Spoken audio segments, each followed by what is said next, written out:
사랑의 주일 예배 함께 하시는 모든 분들을 주님의 이름으로 환영합니다. 우리 주 예수 그리스도는 어제나 오늘이나 영원토록 동일한 분임을 믿습니다. 비천하고 부족한 우리에게 그리스도의 의의 의복을 입혀주셔서 구원의 감격으로 살아가게 하신 주님을 찬양합니다. 이 시간 온 마음과 정성과 뜻을 다한 고백으로 주님의 임재 앞으로 나아가시겠습니다. 우리가 가진 영원한 소망을 찬양합니다. 주님만을 높여드립니다.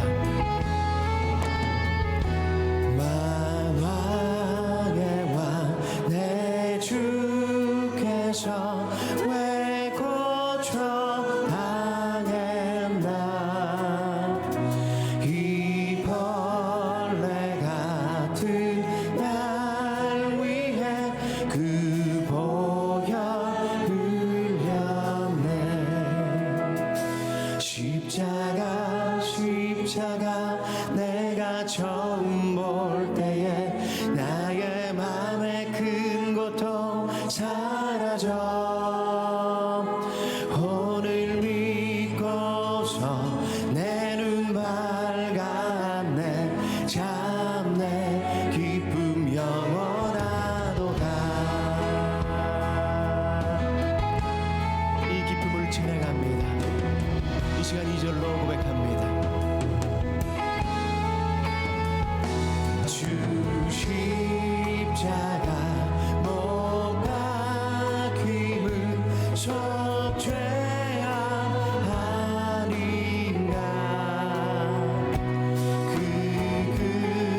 긍휼함과 그 은혜 말할 수 없도다. 십자가 내가 처음 볼 때에 나의 맘에 큰 고통 사라져. 오늘 믿고서 내 눈 밝았네. 참내 기쁨 영원하도다. 늘 울어도 그 은혜 다 갚을 수 없네. 나 주님께 몸 바쳐서 주의 일 힘쓰리. 십자가 내가 처음 볼 때에 나의 맘에 큰 고통 사라져. 오늘 믿고서 내 눈 밝았네. 참내 기쁨 영원한 십자가 내가 처음 볼 때에 나의 맘에 큰 고통 사라져. 오늘 믿고서 내 눈 밝았네. 참내 기쁨 영원하도다. 오늘 믿고서 내 눈 밝았네. 참내 기쁨 영원하도다. 영원한 기쁨을 주신 주님께 박수로 경배합니다. 할렐루야.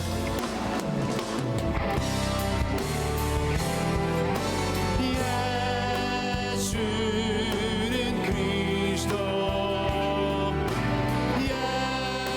예수는 주, 하나님의 영으로 예배. 이 시간 주님의 임재 앞에 자리에서 일어나 경배하시겠습니다. 예수는 그리스도,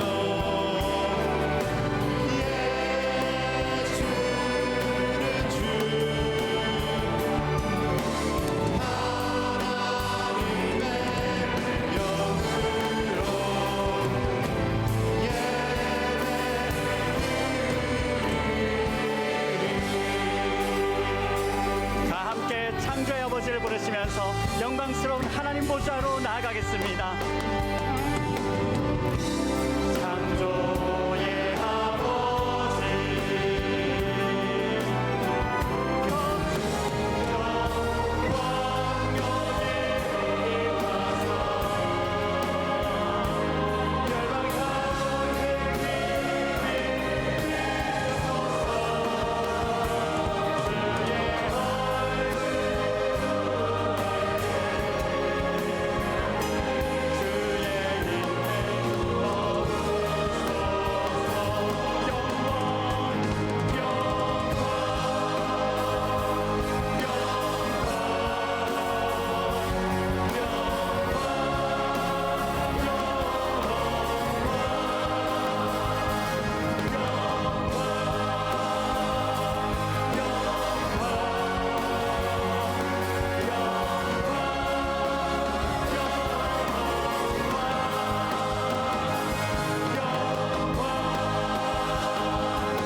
은혜로운 찬양 감사드립니다.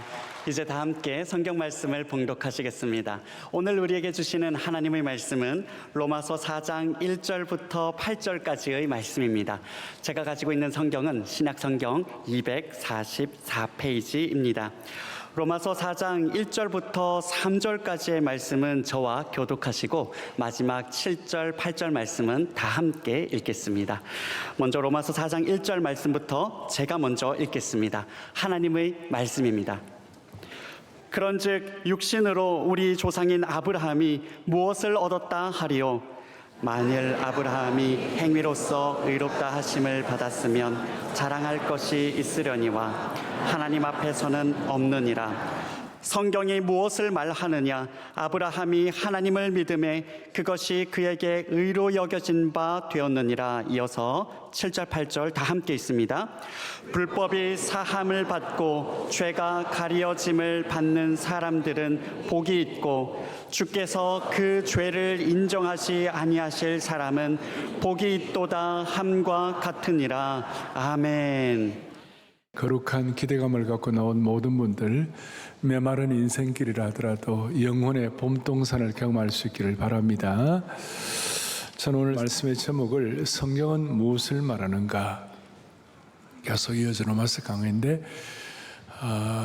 불법을 가리우심을 받은 자가 복되도다 하는 그런 부제가 될 수가 있겠고, 또 오늘은 세례식 학습 세례 한 307명이 받으시는데 오늘 좀 더 이렇게 시간을 집중적으로 이렇게 말씀을 드리겠습니다. 오늘 본문의 1절부터 8절까지는 한 구절 한 구절이 다 그대로 설교입니다. 그 가운데서도 아주 요절처럼 한 구절을 붙잡는데 그 구절이 3절입니다. 3절을 우리가 다 같이 크게 시작. 성경이 무엇을 말하느냐? 아브라함이 하나님을 믿음에 그것이 그에게 의로 여겨진 바 되었느니라. 아멘. 우리가 말씀을 해석할 때 동일시의 어떤 해석이 있는데 그것이 뭐냐? 성경에 나오는 인물을 나와 내가 거기에 이제 같은 어떤 동일시하는 마음을 가지고, 그래서 성경이 무엇을 말하느냐 그랬을 때 여러분 이름을 넣어가지고, 저 같은 경우는 오성현이 하나님을 믿음에 그것이 그에게 의로 여겨진 바 되었느니라. 땡땡땡을 잘해야 돼요. 여기다 이름을 넣어가지고 그렇게 하고 한번 보십시다. 지금 칭의를 얘기하고 의롭다움을 받는 것에 대한 얘기를 했는데 가장 중요한 예가 하나 있다. 그 예가 누구냐? 믿음의 조상 아브라함이다. 그 아브라함을 예로 들어가지고 말씀하신데, 그 아브라함이 어떤 존재였나? 첫 번째로 생각할 때 아브라함도 우리처럼 연약한 존재였다. 그럼에도 불구하고 그가 믿음의 조상이 될 수 있었던 것이 무엇일까? 그것은 바로 하나님께서 그의 믿음을 의로 여기셨기 때문이다. 여러분, 아브라함을 잘 아실 거예요. 아브라함은 전 세계 지금 우리 기독교 26억, 뭐 일반적인 이렇게 통계예요. 이슬람의 20억, 유대교의 1,500만. 그러니까 가장 큰 영향을 끼친 산, 다른 누구보다도 군계 일학처럼 우뚝 서 있는 것입니다. 아마 아브라함처럼 전 세계에 큰 영향을 끼친 인물이 또 있겠나? 여러분, 오늘 암예배 마치고 나니까 목사님, 아브라함이 징기스칸보다도, 아브라함이 알렉산더보다도 훨씬 훌륭하네. 그래서 내가 이제 알았나? 훨씬 놀라운 영향을 끼쳤는데, 그런 그가 아브라함 될 수 있는 이유가 무엇일까? 아브라함의 연약함과 아브라함의 부족함 이런 게 다 있어도 어떻게 되었나? 2절에 보니까 뭐라고 하냐? 2절에 그냥 시작. 만일 아브라함이 행위로서 의롭다 하심을 받았으면 자랑할 것이 있으려니와 하나님 앞에서는 없느니라.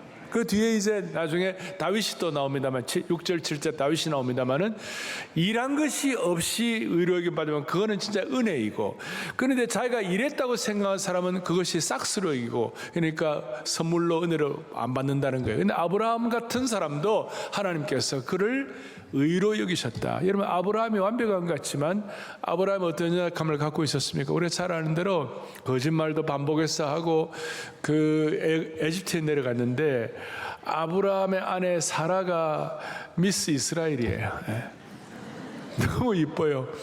그러니까 그 당시에 뭐 이집트 왕이 아이고 사라가 이쁘구나 그러면 사라를 갖기 위하여 남편이라고 그러면 쳐 죽일 것 같으니까 우린 누이다. 그러니까 또 그러면 누이면 그러면 뭐 이렇게 처남될 사람에게는 잘해야 될 거 아니에요.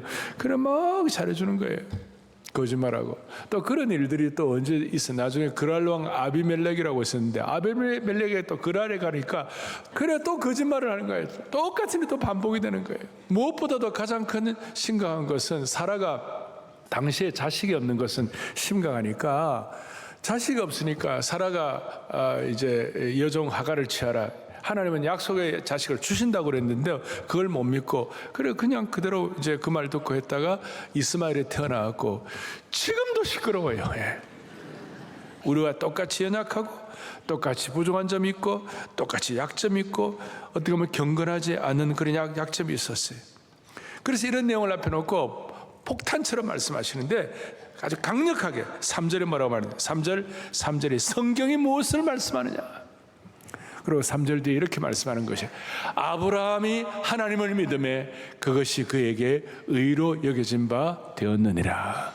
그의 행실과 그의 연약함과 그의 약점이 있음에도 불구하고 아브라함은 하나님을 믿었다. 그것이 그에게 의로 여겨진 바 되었느니라. 여러분이나 저의 삶을 다 돌이켜보면 우리도 약점 많이 있어요. 그런데 오늘 믿음이란 게 뭔가요? 오늘 그 믿음에 대해서 다시 한번 확인하는 건데, 그래서 그것이 칭의가 되어야 되는 것인데 3절 뒷부분에 아브라함이 하나님 믿으니 그걸 땡땡땡을 한번 여러분들 한번 해보세요. 여러분 이름 한번 더 넣어보세요. 그래요. 시작. 오석연이 하나님의 믿음에 그것이 그에게 아멘. 그러니까 아브라함의 부족함이 있어도 그가 온전하지 못해도 하나님을 믿음에 하나님은 그것을 의로 여기셨다. 그 여기셨다는 말이 뒤에 굉장히 중요한데, 이 여기셨다는 말이 로마서 4장에는 11번 이상 나옵니다. 계속 나옵니다. 4장 3절, 4절, 5절, 6절, 그 다음에 8절, 9절, 10절, 11절 계속해서 헬라어로 이게 로기소마이라고 그러는데, 이게 여겨졌다는 말이 뭐냐면 it was credit. 크레딧을 받았다. 간주하다. 크레딧을 받았다. 신용을 받게 하다. 그러니까 하나님께서 우리에게 이 하나님의 의를 계좌 이체시켜 주셨다. 그 여겼다. 이 크레딧 받게 하다. 이 은혜 때문에 이 크레딧을 받고 난 다음에 이유는 모르지만 하나님이 이렇게 여겨주셔가지고 그 믿음을 의로 여기셔갖고 그 이후에는 많은 경우 승리하고 또 믿음의 어떤 시험에서도 승리하고 이삭을 바칠 때도 그걸 승리하고 다 하나님께서 그렇게 믿음의 조상으로 삼아 주신 줄로 믿습니다. 여러분 다시 한번 묻습니다. 사람은 성경이 말하는데 사람은 어떻게 구원받습니까? 우리 자신의 행위, 우리의 신념, 우리의 자랑 아닙니다. 아브라함처럼 오늘 오직 하나님께서 의로 여겨주셔야 구원받는 것입니다. 저는 이 땅에 일어나는 모든 사건들을 다 이해할 수 없습니다. 그러나 한 가지는 하나님의 하나님 되심을 신뢰하는 것입니다. 저는 제 인생길에 모든 해답이 다 없다 할지라도 주님께는 해답이 있는 줄 믿습니다. 그 바로 삶이 힘들고 어려워서 고통스럽더라도 주님이 다 아셔 하면서 묵묵히 하나님을 신뢰하기를 원하는 것입니다. 우리는 우리 인생의 마지막 끝을 우리는 다 몰라요. 그러나 하나님은 다 보고 계시기 때문에 우리는 마지막 끝을 하나님께 맡기는 것입니다. 여러분 삶의 여정은 때로는 너무나도 가혹하고 어떨 때는 잔인합니다. 이해하기 어려울 때가 있습니다.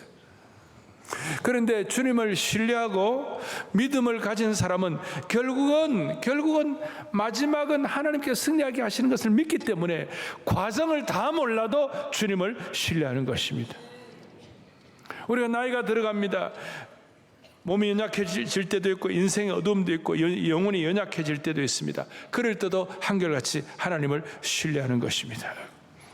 제가 핵심은 아브라함이 약점이 있어도 주님이 기억해 주시고 그의 믿음을 의로 여겨주신 하나님 앞에 우리가 의탁할 때 우리는 이 믿음을 가지고 어제 토비스도 얘기했습니다. 우리는 우리의 인생의 태도를 한결같이 또 뭐죠? 변함없이 또 뭐죠? 꾸준하게 그리고 또 충성되게 오늘 세례받은 모든 분들 이 믿음의 눈을 열고 하나님 앞에서 한결같이 변함없이 꾸준하게 충성된 은혜가 있기를 바라는 것입니다.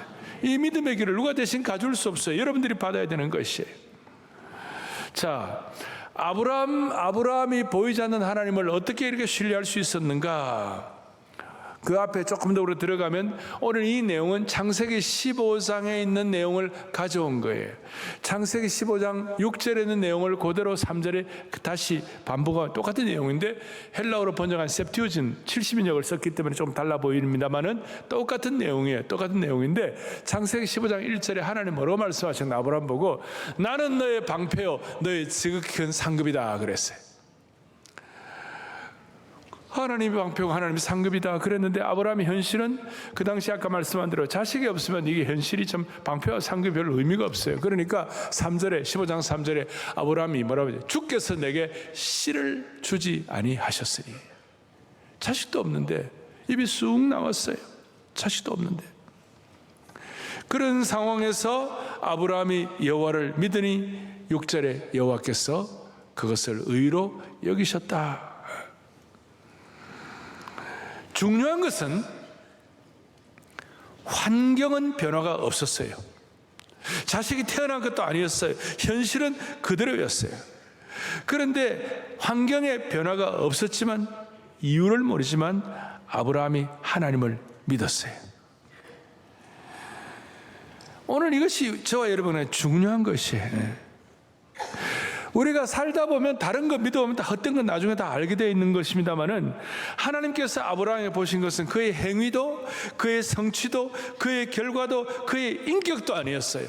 아브라함이 하나님을 믿으니 하나님은 의로에 계셨다. 그래서 여기서 우리는 영적인 인사이트 통찰력을 갖게 되는데 이런 뜻입니다. 하나님은 완벽한 사람을 찾으시는 것이 아니라 하나님을 믿는 믿음의 사람을 찾는 것이에요. 이런 뜻이에요. 현실은 변하지 않아도 삶의 문제가 그대로여도 하나님의 말씀을 그대로 믿는 그 믿음을 하나님은 의로 여기시는 것이에요. 현실의 문제로 아브라함도 믿음이 흔들렸어요. 내게 씨를 안 해주신다고 입이 나왔어요. 그러나 하나님을 향하는 현실의 어려움은 있었지만 하나님을 향하는 믿음의 방향은 흔들리지 않았어요. 다시요. 하나님 안에 뭐가 흔들리지 않았어요? 믿음의 방향. 즉 어떻게 다 이루어질지는 다 몰랐지만 누가 이루실지는 알았다는 것이. 조금 더 들어가면 과정은 다 몰라요. 그러나 하나님이 반드시 이루실 것을 믿는 것이에요. 저는 어릴 때부터 이것이 제게 좀 체화돼서 그런지 모르지만 남들은 다 안 된다 그러지만 마지막 결론은 제가 알고 있는 거예요. 건축할 때도 막 수많은 어려움이 있어요. 그러나 하나님께서 마지막은 하나님이 하실 것이다. 과정은 다 몰라요. 수많은 어려움이 있어요. 여러분과 제 삶에 조금 전에 말씀하신 인생은 어떻게 보면 인생의 사건은 벽도 많고 인생의 벽도 많고 삶에 잔인한 것도 있고 가혹한 것도 있고 다 있어요. 과정들은 다 몰라요. 그러나 결과를 우리가 아는 것이에요. 결과를 알고 있기 때문에 조금 전에 말씀한 대로 여기 나온 것처럼 과정은 다 몰랐지만 누가 이루실지 하나님이 이루실 것을 믿는 것이에요. 이것이 여러분과 저의 개인의 문제뿐만 아니라 교회의 문제와 이 민족에게도 이런 내용들이 역사하게 될 것입니다. 그래서 하나님 먼저 보시는 것은 믿음의 어떤 크기가 아니라 믿음의 방향이 되는 것이에요. 하나님께서 의로 여기시는 믿음의 사람은 흔들리지만 흔들리면서도 하나님께 나오는 사람, 의심하지만 의심하면서도 하나님의 말씀 앞에 올바른 방향을 가지고 머무는 사람. 이런 의미에서 세상의 모든 것 잘 나가가지고 하나님 없이도 살아갈 수 있는 사람이 그게 행복한 것이 아니에요. 과정이 흔들리더라도 우리가 결과는 하나님이 하실 것을 믿고 그것에 대한 영의 눈이 열려가지고 그 과정 가운데서 흔들리는 과정 가운데서도 방향 하나만은 분명한 은혜가 있기를 여러분들에게 있기를 바라는 것이에요.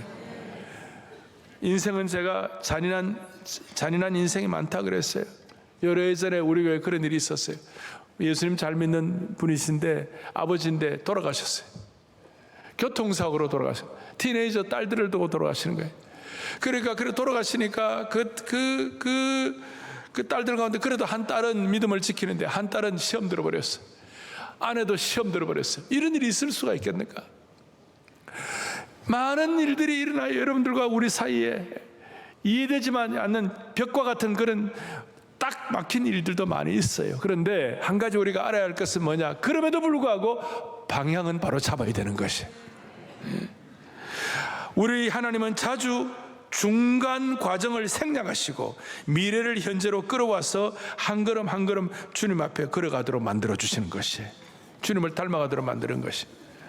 그리고 하나님 이렇게 그 과정 가운데 우리가 다 이해 안 되는 과정 가운데서 우리가 지켜야 할 우리의 자세 하나를 말씀하시는데, 이 과정 가운데 너희들은 보는 대로 살지 마라.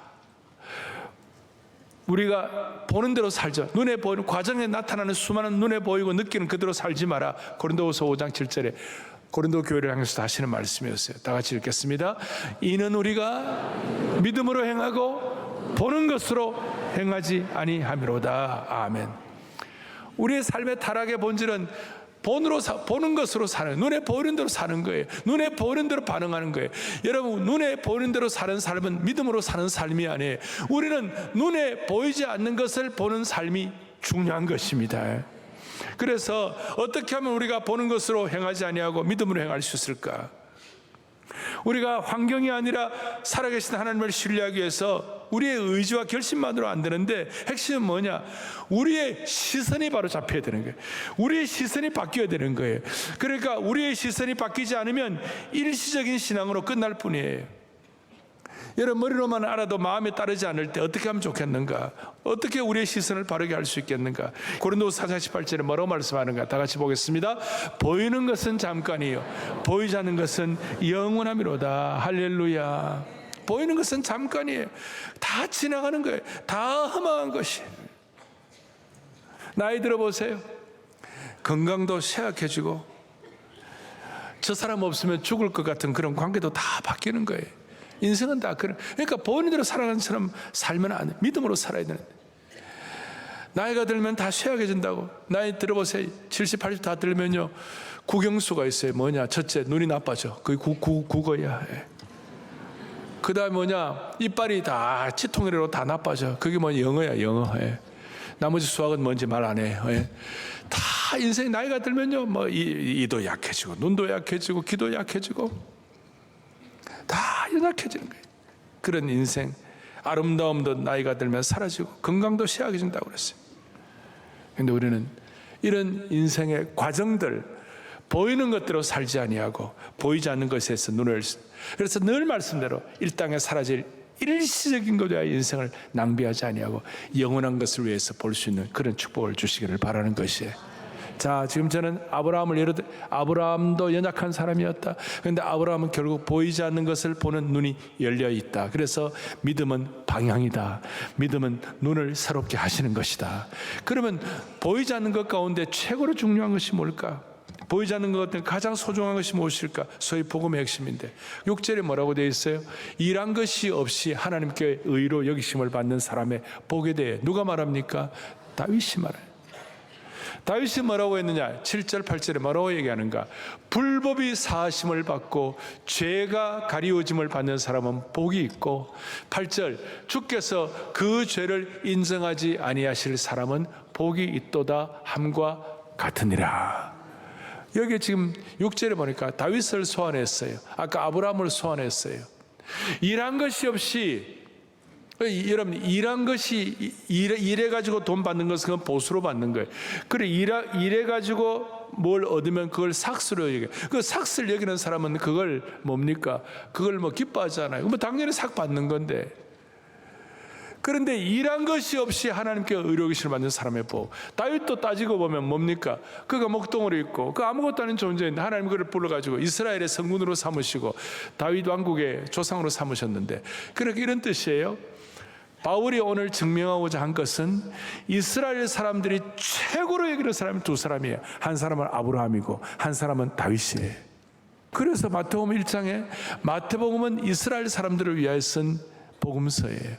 마태복음 1장 첫 번째, 아브라함과 다윗의 자손 예수 그리스도의 족보라. 그러니까 아브라함과 다윗을 이렇게 인용을 해가지고, 그런데 키가 뭐냐? 눈에 보이지 않는 것을 보아야 되는데 다윗이 눈에 보이지 않는 것을 보는 최고가 뭐냐? 불법을 가리우심 받는 자가 최고의 복이다. 자, 보십시다. 여기 보니까 이런 뜻이 나옵니다. 그리고 불법을 가리우심 받게 복이고, 5절에 일을 아니할지라도 경건하지 아니한 자를 의롭다 하시는 이를 믿는 자에게는 그의 믿음을 의로 여기시나니. 이해가 되십니까? 예?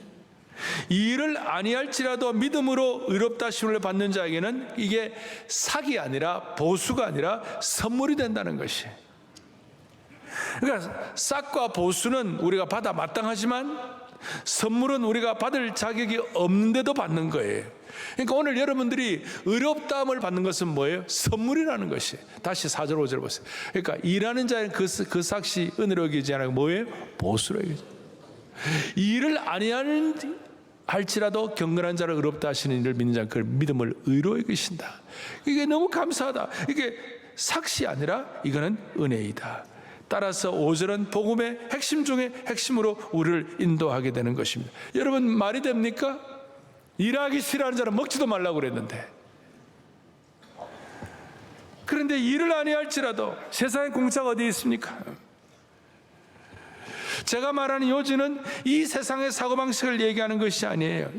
제가 말하는 요지는 뭐냐면 아무것도 안 한다는 뜻이 아니에요.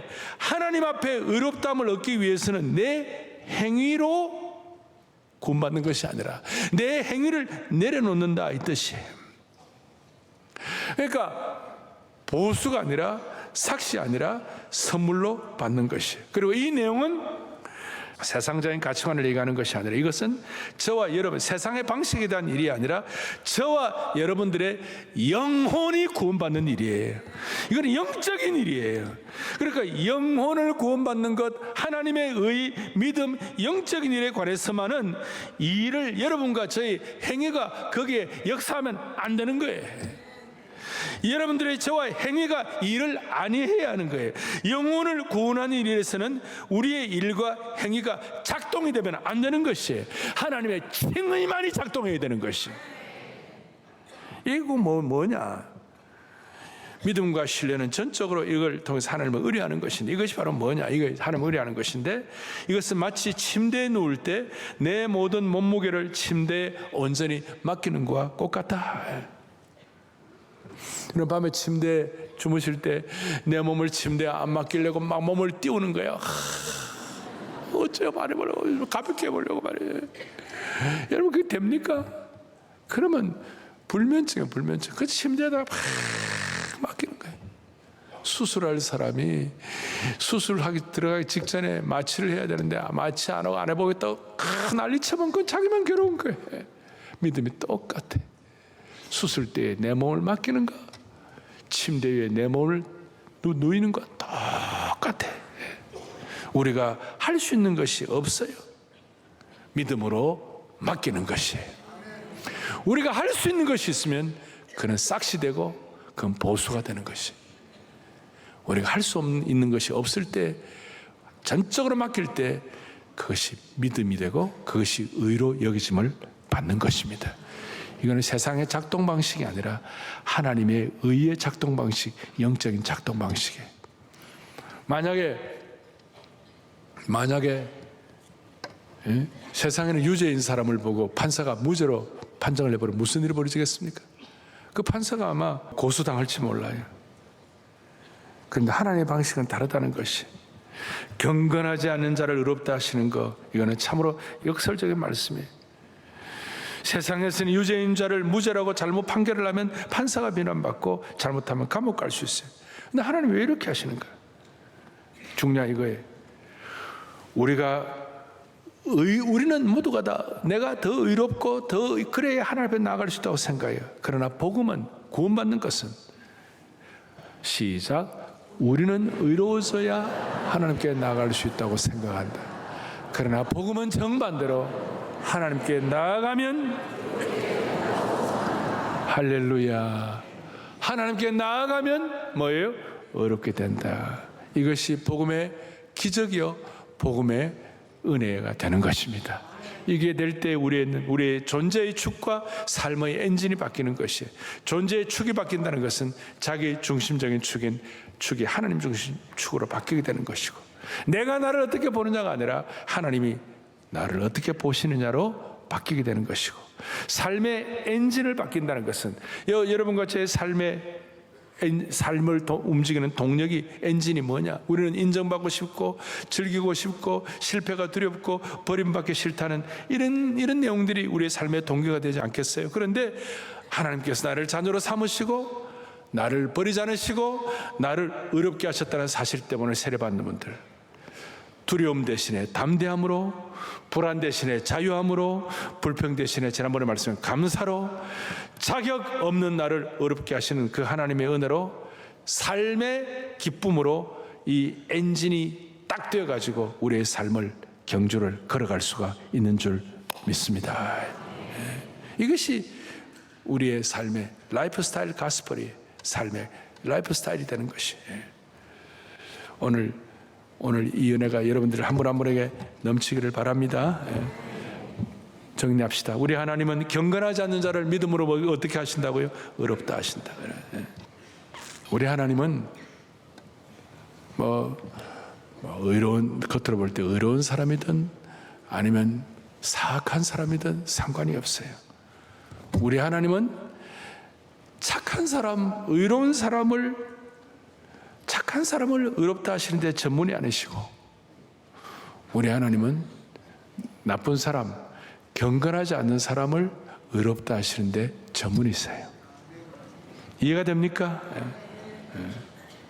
오늘 이 은혜를 가지고 세례받은 분들에게도 경건하지 않고 부족한 자를 의롭다 하시는 것이 전문이신 그 하나님께 우리 자신을 평생 의탁하고, 하나님 나를 어떻게 보시느냐를 가지고 내 라이프 스타일이 될 때 여러분들의 삶은, 과정은 다 몰라도 결론을 하나님께서 늘 책임져 주실 줄로 확신합니다.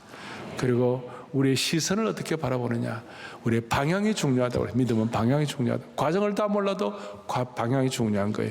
모든 시선을 주님께 드리고 찬양합시다. 교회는 이런 말씀을 기초로 해서 세례를 베푸는데, 오늘 학습 세례 베풀기 전에 우리 교회 아름다운 전통인 간증을 하고 우리가 세례를 받도록 그렇게 하도록 하겠습니다. 앞 예배 때는 38세 되는 형제가 대학 교수이셨는데 오늘 세례 받고, 오늘 2부 때는 우리 46세 김수연 여성도님이 공무원이신데 나오셔갖고 이 시간 세례 간증을 하도록 하겠습니다. 나오실 때 우리 모두가 다 따뜻한 박수로 환영해 주십시오.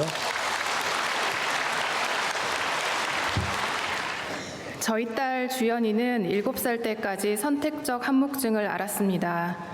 집안에서 의사소통하는 데 문제가 없었기에 건강하게 잘 자라고 있다고 생각했는데 4살 무렵 어린이집 선생님이 조심스럽게 검사를 권유했고 결과는 선택적 한묵증이었습니다. 불안도가 높은 아이들이 직계 가족을 제외한 다른 사람들과 의사소통을 하지 않는 경우가 있는데 주연이가 그랬습니다. 어린이집이나 유치원에서 선생님이나 친구들과 말을 하지 않았습니다. 다른 사람 앞에서는 돌처럼 굳어져 버렸습니다. 부모인 저희는 늘 답답했고 마음 한켠이 무거웠습니다. 열심히 살았고 다른 사람에게 폐를 끼친 것도 없는 것 같은데 왜 이런 일이 생기는 것인지 알 수 없었습니다. 할 수 있는 치료는 다 해봤지만 크게 나아지지 않았습니다. 초등학교 입학을 앞둔 7살이 되자 저는 신경쇠약에 시달릴 정도로 걱정이 앞섰습니다. 몇 달 후면 학교에 입학을 하는데 말을 하지 않으니 학습이나 교우 관계가 제대로 될 리 없다는 생각이 들었습니다. 친구들과 어울리지 못해 주연이 혼자 고통스러워하는 꿈을 자주 꾸었고 제 마음이 불편하니 다리를 쭉 뻗고 자는 것이 힘들어 늘 웅크리고 잠이 들었습니다. 끝없는 죄책감과 자책에 시달렸습니다. 지푸라기라도 잠든 심정으로 온갖 신을 찾았습니다. 부처님도 찾고 산신령님도 찾았습니다. 심지어 살아계셨을 때 어려운 사람을 많이 도왔다는 할머니가 도와주실까 싶어 할머니도 찾았습니다. 그때 노방전도인지 우연히 읽은 글인지 모르겠지만 예수 믿으면 구하는 것은 다 이루어진대라는 말이 생각이 나서 예수님을 열심히 불렀습니다. 그렇게 가을이 지나고 초등학교 입학을 3개월여 앞둔 12월 9일 유치원 담임 선생님 말에 처음으로 대답을 하면서 타인과 소통하기 시작했습니다. 뛸 듯이 기뻤고 심리치료 선생님과 유치원 선생님의 인내와 지도에 감사했습니다. 그렇게 일상의 평화를 찾으며 잠시 찾았던 예수님도 잊혀졌습니다. 주연이는 학교 생활에 잘 적응했지만 불안이 높은 기질은 여전했습니다. 힘이 떠올랐습니다. 엄마 아빠가 주연이보다 성경을 모르니 다락방에 참여하고 성경대학을 들었습니다. 주일에 예배드리면 평소 말랐던 마음이 촉촉해진다는 딸의 말을 저도 체험하고 있습니다. 저는 지금 하나님과 사랑에 빠졌습니다. 이제 저의 하루는 근심, 걱정 대신 하나님의 사랑으로 가득 찹니다. 제자 훈련도 빨리 받고 나중에 손주들을 위해 기도하는 할머니도 되고 싶습니다. 하나님은 놀랄만한 선물을 또 주셨습니다. 올해 주연이가 정교 회장이 되었습니다.